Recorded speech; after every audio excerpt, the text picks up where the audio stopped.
hapus dosa hanya Allah Subhanahu wa taala. Innallaha ghafurur rahim. Ini taukid menunjukkan bahawa hanya Allah Subhanahu wa taala yang akan menghapuskan dosa kita ataupun mengampunkan dosa kita. Manusia tidak ada hak. Kenapa sifat ini diberikan kepada Nabi Muhammad sallallahu alaihi wasallam? Sifat ini tidak layak diberikan kepada Nabi Muhammad sallallahu alaihi wasallam. Kalau diberikan kepada Nabi Muhammad sallallahu alaihi wasallam, ini menyamakan sifat Allah dengan sifat makhluk. Kita tahu bahawa sifat Allah itu laisa kamitslihi syai'un. Tidak ada suatu makhluk yang sama dengan sifat Allah. Lam yakun lahu kufuwan ahad. Tidak ada yang sekufu dengan Allah dalam sifat-sifatnya. Jadi kalau sifat ini diberikan kepada Nabi Muhammad SAW, ini disepakati oleh ulama ahli sunnah wal jamaah, hatta syafi'inya, malikinya, hambalinya dan hanafinya, Ibn Taymiyahnya, dan semua ulama-ulama salaf kita mengatakan bahawa ini boleh membawa kepada syirik tasbih. Syirik tasbih. Jadi syirik tasbih bukan syirik asghar. Syirik tasbih adalah syirik akbar. Syirik akbar menyebabkan pelakunya kalau dia tidak bertobat dikekalkan di dalam neraka. Jadi tuan-tuan, di antara kemungkaran yang terdapat, kalau itu istilah mungkar diberikan kepada orang yang mengamalkan ini, sebagaimana tajuk kata kerja yang kita tulis, jadi inilah kemungkaran yang terdapat dalam berzanji. Jadi kalau kita katakan tadi, orang-orang Nasrani kalau ingin menghapuskan dosanya, dia tidak istighfar kepada Allah, dia menemui ketua-ketua agamanya, pergi gereja, tebus dosa.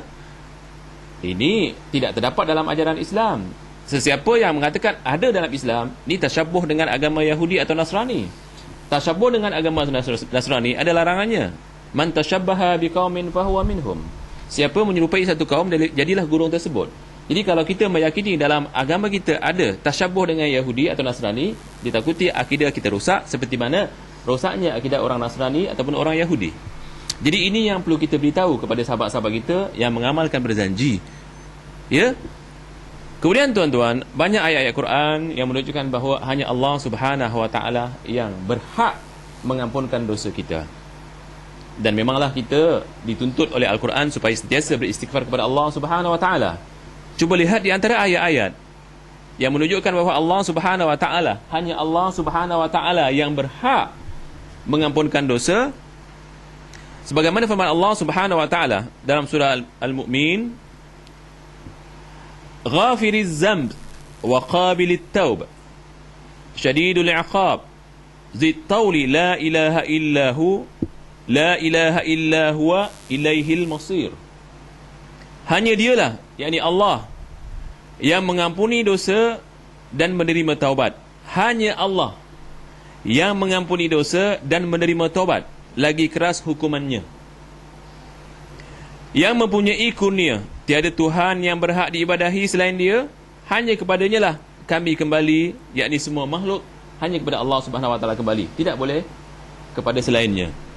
Seterusnya tuan-tuan, di antara ayat-ayat yang menunjukkan bahawa hanya Allah Subhanahu wa taala yang mengampunkan dosa, ingat ya tuan-tuan, apabila kita mengatakan bahawa Rasulullah boleh menghapuskan dosa, ini perbuatan yang boleh membawa pada kesyirikan, kerana menjadikan sifat Allah ataupun diberikan sifat Allah kepada makhluk, ini tidak boleh. Dan kita sudah mempelajari ataupun akan mempelajari bagi sahabat-sahabat yang baru ini, di antara tauhid yang kita akan pelajari adalah tauhid asma' wa sifat, nama-nama dan sifat Allah. Nama Allah, sifat Allah jangan disamakan dengan nama dan sifat makhluk. Ya? Jadi siapa yang menyamakan, ini dinamakan syirik tasbih. Dan seterusnya dalam buku surat 4 terdapat ayat Quran yang melarang menjadikan orang-orang, siapapun orangnya, Nabi, Rasul, menjadikan mereka orang yang boleh mengampunkan dosa orang lain. Sebagaimana firman Allah, fa'lam annahu la ilaha illa huwa wastaghfir li zambika walil mu'minina walil mu'minat. Maka ketahuilah bahawasanya sesungguhnya tidak ada Tuhan yang hak melainkan Allah, dan mohonlah, cuba lihat, dan mohonlah ampun bagi dosamu dan bagi dosa orang-orang mukmin laki-laki dan perempuan. Kepada siapa sekarang kita disuruh?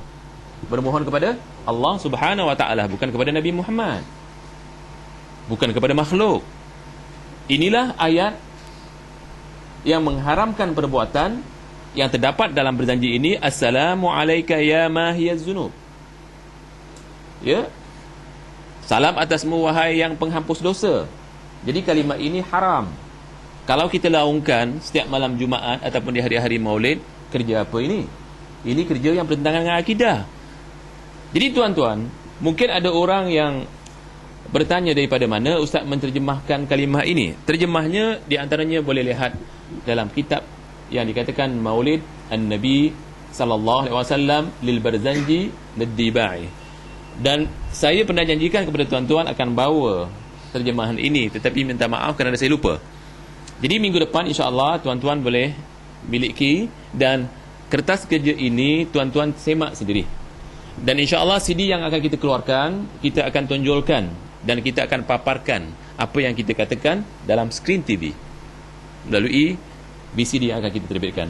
Jadi terjemahannya saya ambil daripada kitab yang tuan-tuan lihat ini, yang mana kitab ini sebenarnya ditulis oleh Ustaz Zulkifli Mat Isa, dan ia dikeluarkan oleh perusahaan Batu Cave, ya, tapi ini disahkan oleh Jabatan Agama Selangor. Ini kitab boleh didapati di kedai-kedai buku, dan kitab inilah yang jadi rujukan kita untuk menterjemah. Sebab kalau saya sendiri menterjemah, mereka mengatakan ini terjemahan Rasul Dahri. Jadi kita ambil terjemahan ustaz mereka. Dan satu lagi kitab yang menjadi terjemahan yang juga diterjemahkan oleh ustaz-ustaz daripada kalangan yang mengamalkan berzanji.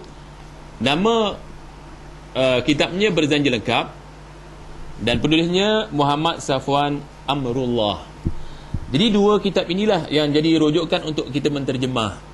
Jadi kalau dua kitab ini dijadikan rujukan terjemah yang bukan ditulis oleh kita, ditulis oleh orang-orang yang mengamalkan berzanji, jadi mungkin insya-Allah tidak akan jadi pertikaian. Tidak akan dipertikaikan. Kita teruskan.